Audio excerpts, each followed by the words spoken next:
오늘 우리에게 주시는 하나님의 말씀은 신약 성경 사도행전 3장 11절로부터 16절까지 말씀이 되겠습니다.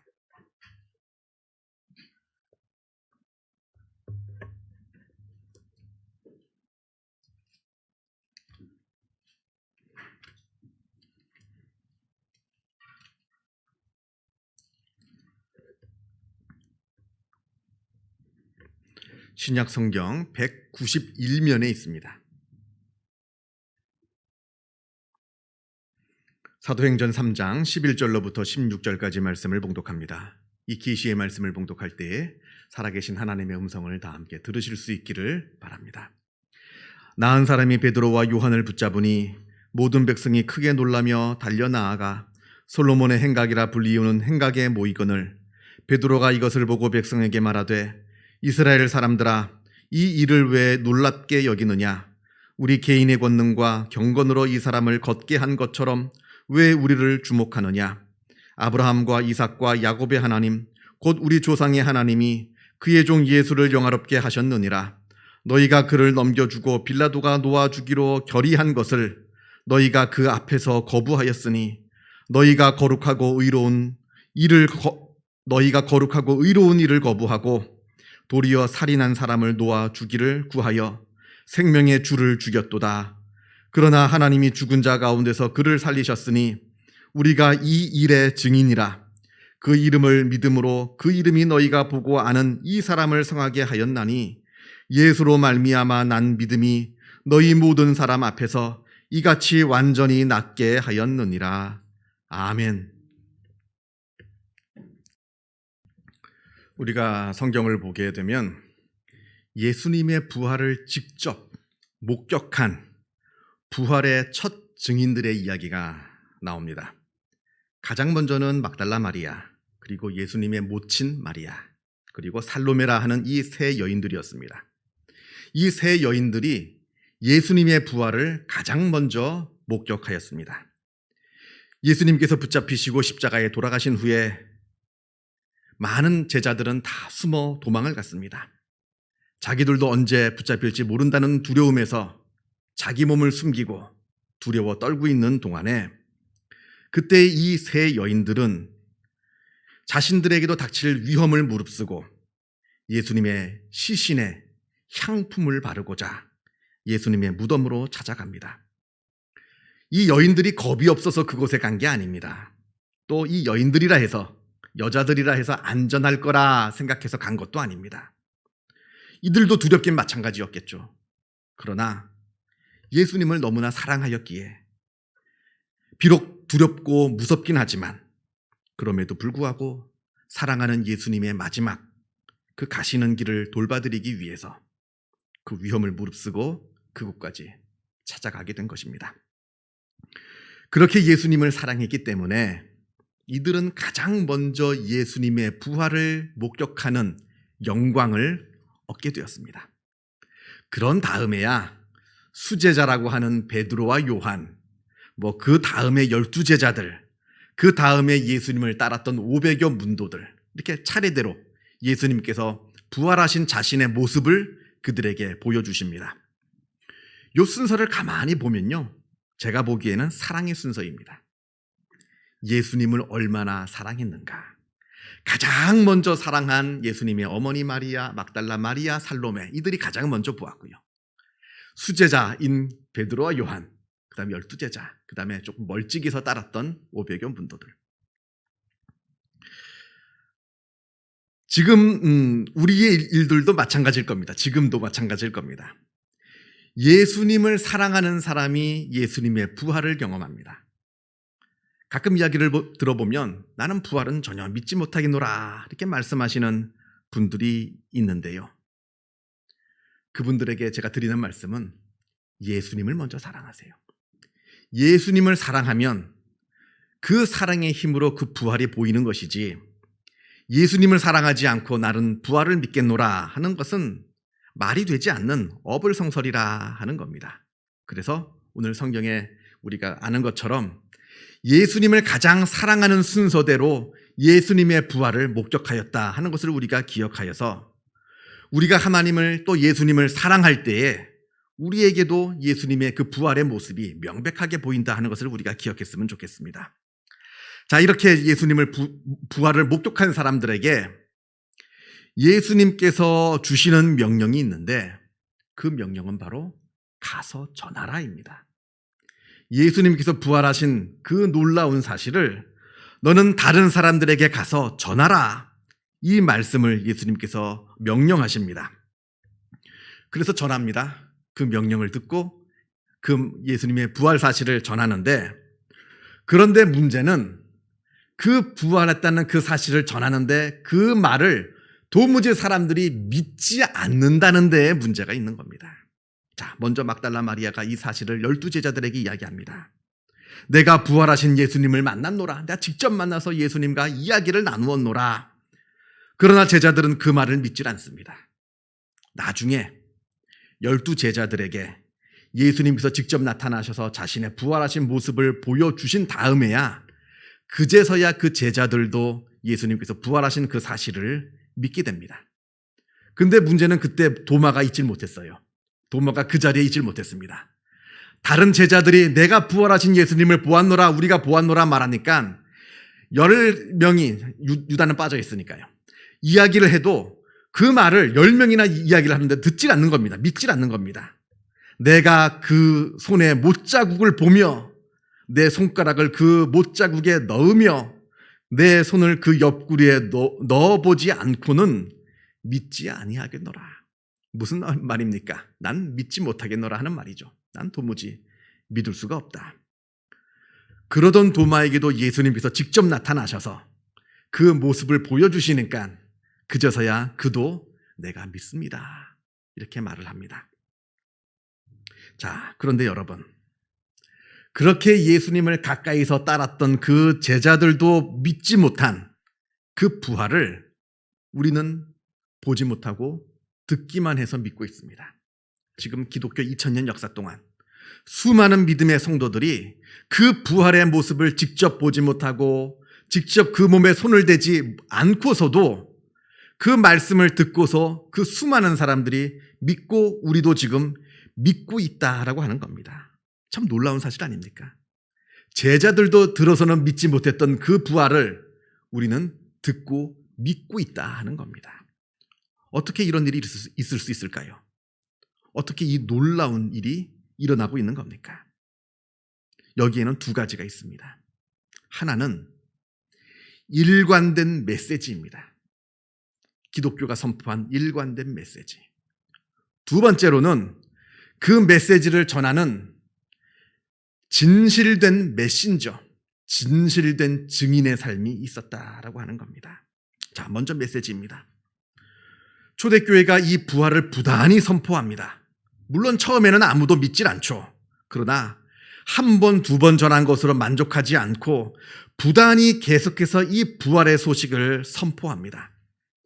우리가 사도행전을 보게 되면요, 거기에는 원시 기독교의 모습이 나오는데, 여기서 말하는 원시 기독교는 무슨 원시인처럼 무지하고 무식했던 얘기가 아니라 정말 복음이 태동한, 기독교가 탄생한 그 순간에 그 불과 한 몇 년, 막 1, 2년 그 사이에 아주 진짜 초대교회 중에 초대교회의 모습을 신학적으로 원시 기독교라고 말합니다. 그때의 모습을 보게 되는데 그 원시 기독교가 전했던 복음의 내용, 그리고 그 원시 기독교, 그 초대교회, 그 초대 중에 초대교회의 성도들이 살았던 삶의 모습들이 사도행전에 아주 단편적이고 파편적이긴 합니다만 그게 나옵니다. 그러니까 예수님께서 십자가에 달리시고 부활하시고 승천하시고 또 오순절 성령이 임한 바로 그 어간, 바로 그때의 모습들이 나옵니다.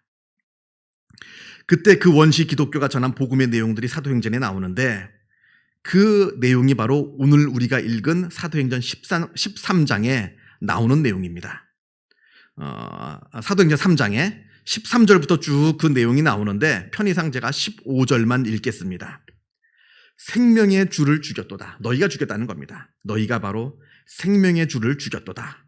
그러나 하나님이 죽은 자 가운데서 그를 살리셨으니 우리가 이 일의 증인이라.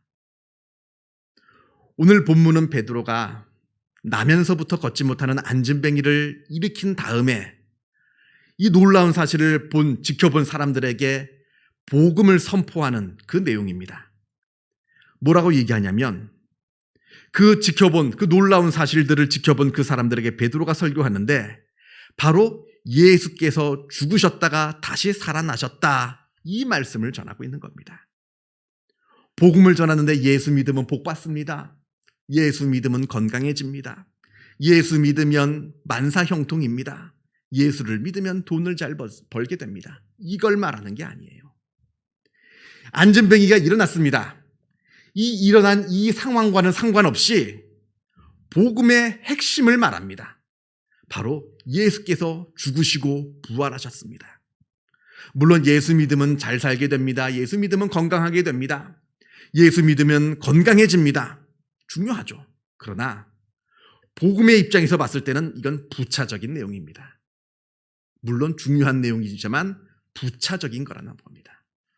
복음의 핵심은 예수께서 죽으시고 부활하셨다 하는 그 사실입니다. 사람들은 안진뱅이가 일어난 모습을 보고 놀라서 지켜보고 있는데 그때 베드로가 선포한 복음의 내용은 예수께서 죽으시고 부활하셨습니다. 이렇게 초대교회는 부단히 어떠한 상황 가운데서라든지 어떠한 상황 가운데서도 부단히 예수의 부활을 증거했다 하는 겁니다. 둘째는 메신저입니다. 그 증인들, 부활을 전하는 그 증인들의 삶. 이들이 부활을 말로만 전한 게 아닙니다. 이들의 삶으로 전했습니다. 오늘 본문에 베드로가 안진뱅이를 고친 다음에 베드로와 옆에 있던 요한은 즉시 체포가 됩니다. 체포가 되어서 공회 앞에 서게 됩니다. 우리가 오늘 읽은 사도행전 3장 그 다음에 나오는 4장의 내용입니다. 무슨 죄를 져서 체포된 게 아닙니다. 그들이 체포된 유일한 제목은 바로 예수의 부활을 전했다. 그 단 한 가지뿐입니다. 이들이 끌려온 이 공이라는 곳이 어디입니까? 불과 2달 전 예수님께서 체포되어서 재판을 받으셨던 곳, 그게 바로 지금 이들이 서 있는 그 공회입니다.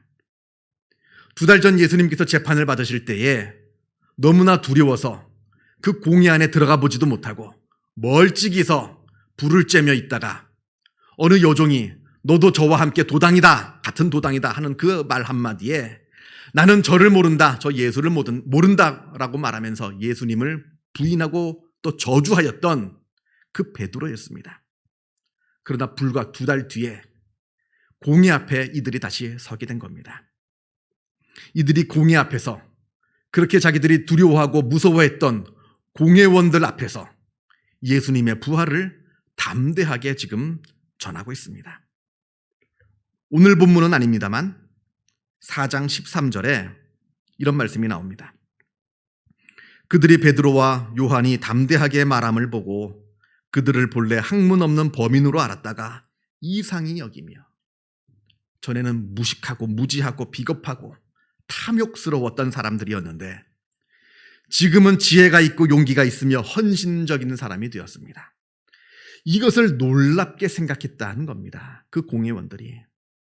사람이 완전히 바뀐 겁니다. 완전히 변화가 되었습니다. 부활을 경험하고 나서는 완전히 다른 사람으로 변화되고 만 겁니다. 어디에서 이 지혜와 용기와 헌신이 나오는 겁니까? 바로 부활을 경험했다는 것이 그렇기 때문에 중요하다는 겁니다. 부활을 경험한 자는 그 삶이 변화됩니다. 당연하죠. 여러분 한번 생각해 보시기 바랍니다. 우리 인간의 삶을 가장 근원적으로 꽉 붙들고 있는 것이 무엇이라 생각하십니까? 인간의 뼛속같이 인간을 붙들고 있는 것, 그게 바로 죽음 아니겠습니까? 죽음에 대한 공포, 죽음에 대한 두려움. 우리 인간은 이 죽음에 대한 두려움에 붙들려 살고 사는 존재라 말을 해도 그게 과언이 아닐 겁니다. 이 죽음에 대한 두려움은 인간의 가장 깊숙한 내면에 자리 잡고 있으면서 인간의 모든 생각, 인간의 모든 마음, 인간의 모든 의지, 그리고 모든 행동을 알게 모르게 지배하고 있습니다. 그런데 부활을 경험하고 부활을 믿는 사람들은 이 가장 근원적인 두려움, 이 죽음에 대한 두려움으로부터 해방이 됩니다. 인간을 그 뼛속같이 지배하고 있는 그 죽음에 대한 두려움에서 벗어나서 기쁨을 누리게 되고 다른 것을 보게 되고 다른 생각을 하게 되고 다른 가치관을 갖게 되고 다른 꿈을 꾸고 또 다른 행동을 하면서 살아가게 되는 겁니다. 죽음에 대한 두려움에서 벗어났기 때문에 완전히 변화된 삶을 살아가게 된다 하는 겁니다. 이게 바로 부활을 경험한 그리스도인들의 삶이라 하는 겁니다. 그런 의미에서 우리가 부활을 믿는다는 거, 부활하신 예수를 믿는다는 거, 우리가 믿음을 갖고 있다는 거, 이게 아주 위대한 사건입니다. 그냥 일주일에 한 번 예배당에 나와서 예배드리는 그런 존재다, 그 차원이 아닙니다. 인간의 가장 깊숙한 곳까지 지배하고 있는 죽음의 두려움에서 벗어난 아주 위대한 존재로 탈바꿈하게 되는, 변화되게 되는 위대한 사건이 바로 기독교 복음을 믿는 믿음의 사건이라 하는 겁니다. 우리가 그러한 위대한 존재라고 하는 것을 잊지 마시기 바랍니다. 미국의 크리스찬 극작가인 쉘돈 베너켄이라고 하는 분이 이런 말을 했습니다. 기독교를 위한 최상의 변증 도구가 있다면, 그래서 변증이라고 하는 것은 변호하고 증명하는 겁니다. 그러니까 기독교를 변호하고 증명하는 최상의 도구가 있다면 그건 바로 그리스도인 자신이다.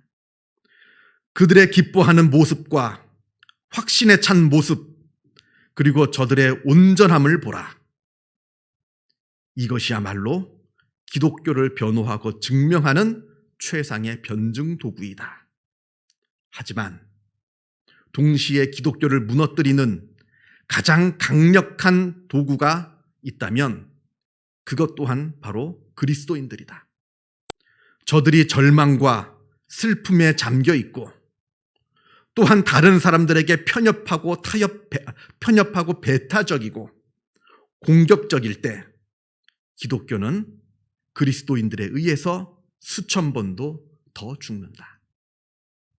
무엇을 말하는 겁니까? 부활의 경험을 통하여 변화된 삶을 살았던 우리 믿음의 선조들이 전해주는, 끊임없이 전해주는 그 부활의 메시지를 통해서 2000년간 기독교의 부활의 복음이 증거되었고 내려오게 되었고 우리도 그 소식을 듣고 그리스도인들이 되었습니다. 오늘 본문 15절에 우리가 이 일의 증인이라 이렇게 말합니다. 우리가 이 일의 증인이라. 이제 우리 순서입니다. 우리 순서가 되었다는 겁니다. 부활을 확실히 믿고 경험하여서 우리들의 삶이 변화되어 우리들의 삶으로 또 우리들의 입으로 부활을 증거하는 부활의 증인의 삶이 우리가 해야 될 삶이라 하는 겁니다. 오늘 본문 15절에 있는 우리가 이 일의 증인이라, 이 삶을 살아가시는 우리 모두가 되시기를 주님의 이름으로 축원합니다. 기도하겠습니다. 사랑과 은혜가 충만하신 하나님 아버지 감사합니다. 놀랍고 놀라운 부활의 복음을 우리가 듣게 하여 주시고 그 복음을 듣고 우리가 그 부활을 믿어 하나님의 자녀가 되게 하여 주심에 주님의 은혜에 감사를 드립니다. 그 부활의 복된 소식이 나에게 전해지기까지 수많은 증인들의 수많은 증언들이 있었음을 우리가 잘 알고 있습니다. 아버지여, 이제 우리의 순서가 되었음을 우리가 깨달아 알아. 우리가 부활을 확실히 믿어 우리의 삶이 변화되게 하여 주시고 변화된 삶으로 또 증언하는 이 부활의 증언을 통해서 아직도 하나님을 알지 못하고 부활을 믿지 못하는 자들에게 부활의 복음이 증거되게 하여 주시고 저들도 우리처럼 믿고 구원을 얻는 놀라운 역사가 이루어지게 하여 주시옵소서. 모든 것 주님께 감사드리오며 이 모든 말씀 우리 주 예수 그리스도 이름으로 기도하옵나이다. 아멘.